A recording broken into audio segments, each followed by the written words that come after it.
有不少人都认为，当年我国之所以能研制出歼十，是因为以色列给了其幼师战机的技术，并因此支持以色列。事实真的是这样吗？各位老铁们，大家好，欢迎收看本期迷彩虎，我是虎哥。这段时间的巴以冲突一直都占据着国际热点的头版头条。当然，如今冲突的双方也不知道是弹药打光了，还是顶不住国际舆论压力，目前终于是宣布正式停火。关于这一次的巴以冲突呢，国内的网民们那是各有各的看法，但是只要了解以色列和巴勒斯坦过往历史的老铁们，基本上无一例外都不支持以色列的行为。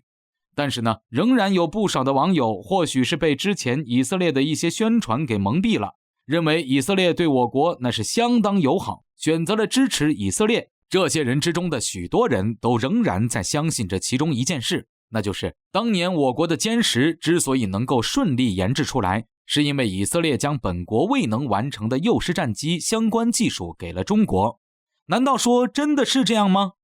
虎哥原本以为这种陈年的谣言已经没人信了，但是这一次的巴以冲突让虎哥发现，仍然有大批不明真相的吃瓜群众仍然坚信着这些老谣言。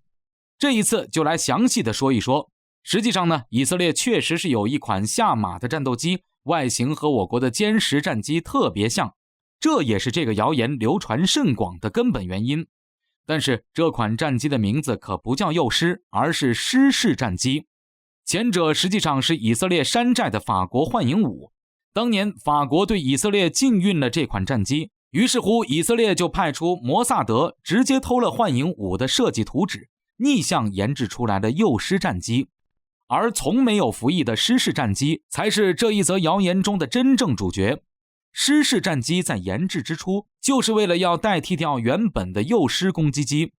当年各国都在研究压抑布局，以色列当然也不例外。当时在设计狮式战机时，由于有着美国的资助，以色列就有些膨胀了，各种大胆的技术都要往上堆，比如说压式布局、电传飞控、先进复合材料、数字式航电设备等。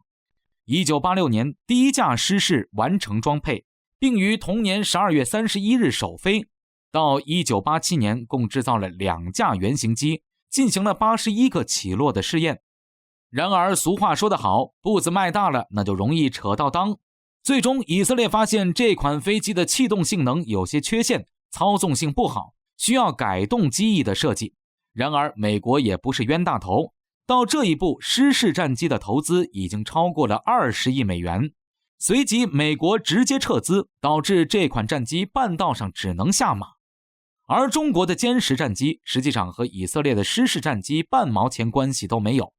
非要给歼十找个爹，那也是我国此前已经下马的歼9战斗机。在这款验证机上，我国实际上就已经用上了压翼、单发、三角翼的歼十经典布局。只不过相比于歼十，前者采用的还是两侧进气的设计，而歼9的立项的时间相当早，在上世纪60年代中旬就已经正式启动。这个时候以色列的狮式战机还不知道在什么地方呢。还有一个非常有力的佐证，在成飞611所50周年庆典的展板上，展出了611所成长过程中经历的多个战机型号。而在歼十战机的前面，赫然就是从未服役的歼9战斗机。当年成飞在研制歼9战斗机时，设计指标不断变动，设计人员也付出了大量的劳动。从1970年后，仅风洞吹风就做了 1.2 万次。到1978年，由于设计难度大大超过了当时我国的能力，最终歼9战斗机不得不下马。而这时以色列的狮式战机连影都没有呢。尽管歼9战斗机最终没有研制成功，但是我国航空工业也不是什么收获都没有。在研制歼9战斗机的过程中，我们了解了压式气动布局、蓝射火控系统、耐高温铝合金等技术，为后来的10号工程留下了可用的资料。而10号工程的最终产品正是如今中国空军的主力机型歼十战机。所以说歼十战机那是正儿八经的我国原创机型，一点水分都没有。以色列的狮式战机的确是和我国的歼十战机很像，但是仅仅是外观像并不能代表什么。要知道，气动外形设计是相当复杂的，一点点小的改动所涉及到的问题都是一大堆。